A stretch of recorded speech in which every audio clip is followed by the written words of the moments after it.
empezó y terminó la vida de Bustos. Algunos te van a decir, no, che, murió en Santa Fe. Sí, pero terminó acá, desde el punto de vista de su presencia histórica, porque acá fue donde cayó derrotado y después ya vamos a ver todo eso. Nació acá cerca, el 29 de agosto de 1779. No está la partida de nacimiento, perdón, no está la partida. La fecha esta que yo les digo, que es la que la bibliografía recoge, es deducida de la fecha del bautismo. El bautismo ocurrió acá en el barrio.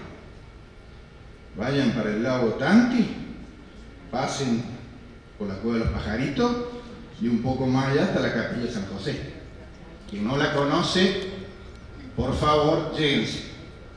Ojo que es monumento histórico nacional la Capillita de San José, pero es privada porque está en la estancia de los Grigiones Bustos, descendientes de Juan Bautista. Entonces hay que avisar, para poder visitarlo, vale la pena. Una joyita, una joyita. Allí fue bautizado.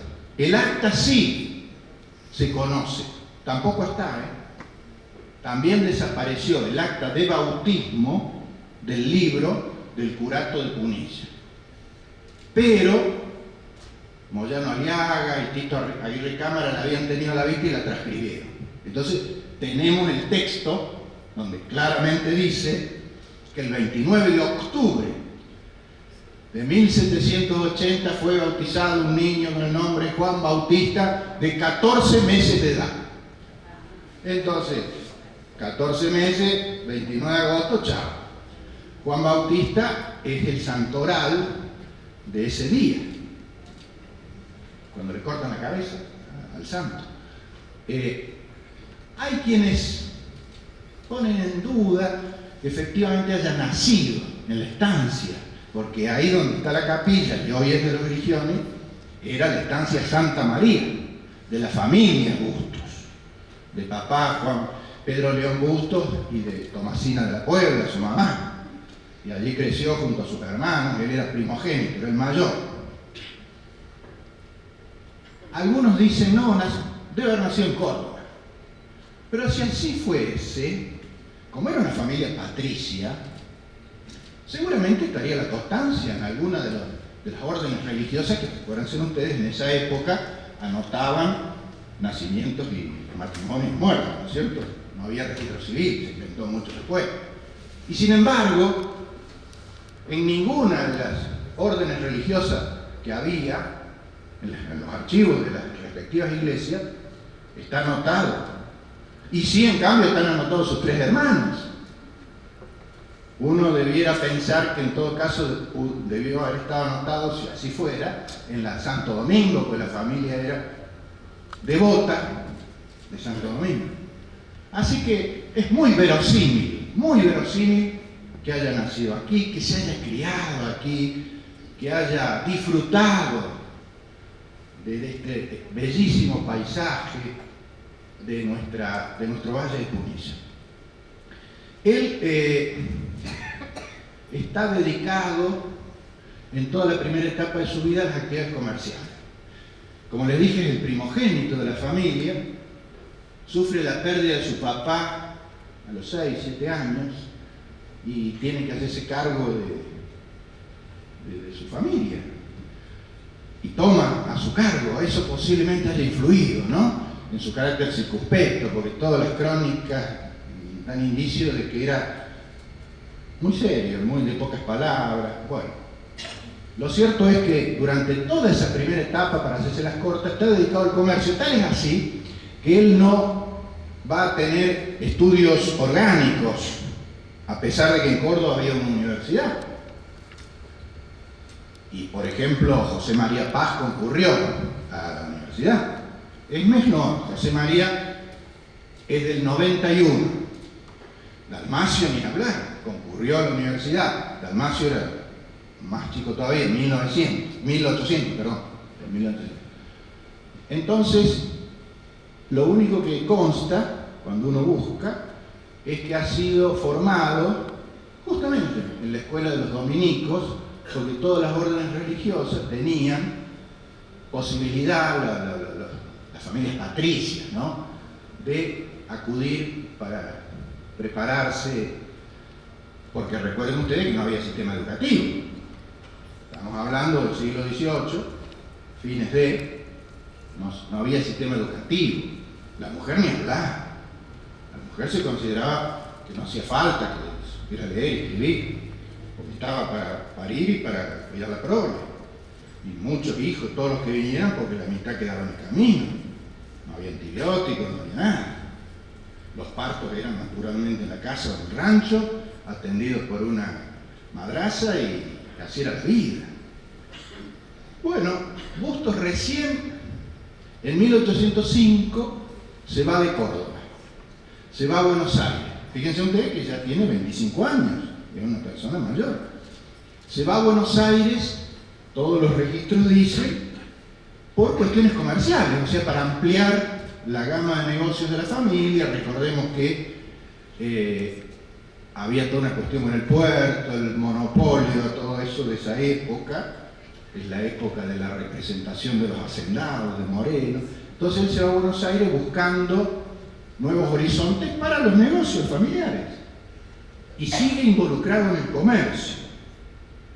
Allí lo encuentra en Buenos Aires, en 1806, el suceso que marcó ese momento, las invasiones inglesas. Porque él es vecino ya de Buenos Aires.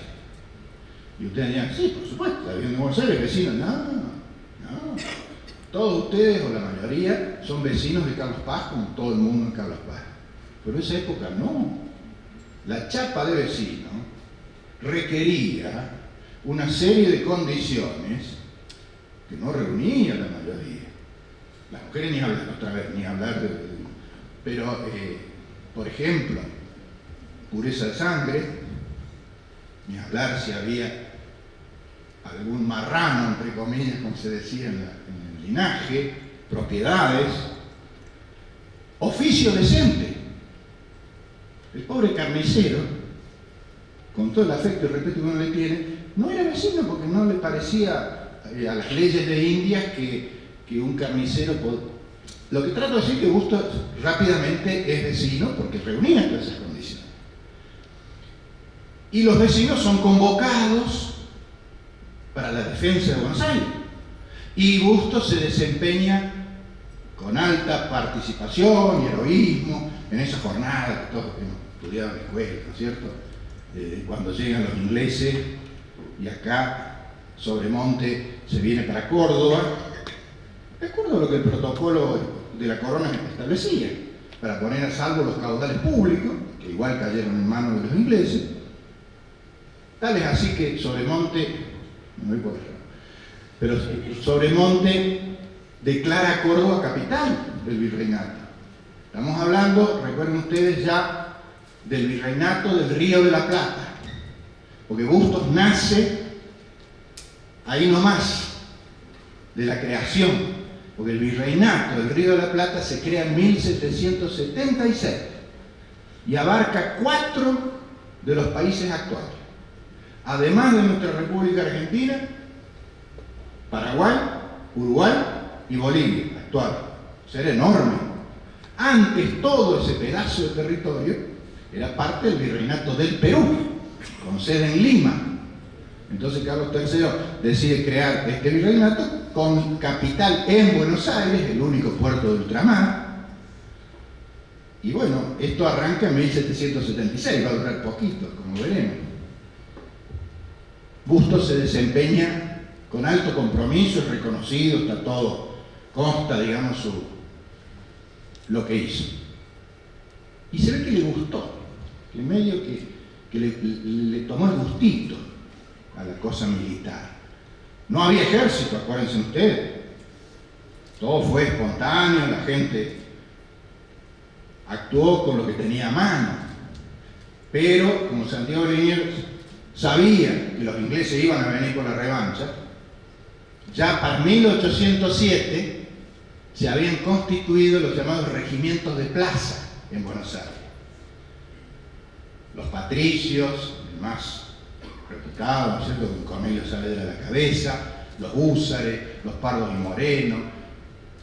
Y nuestro Bustos se anota en los arribeños. Los arribeños eran de las provincias de arriba. Porque recuerden ustedes que el mapa terminaba ahí a 5 minutos de Buenos Aires. Todo lo demás era el llamado desierto. No tan desierto porque estaban los pueblos originarios, pero provincias, un puñadito. Entonces las llamadas provincias de arriba dan lugar a que quienes provenían de allí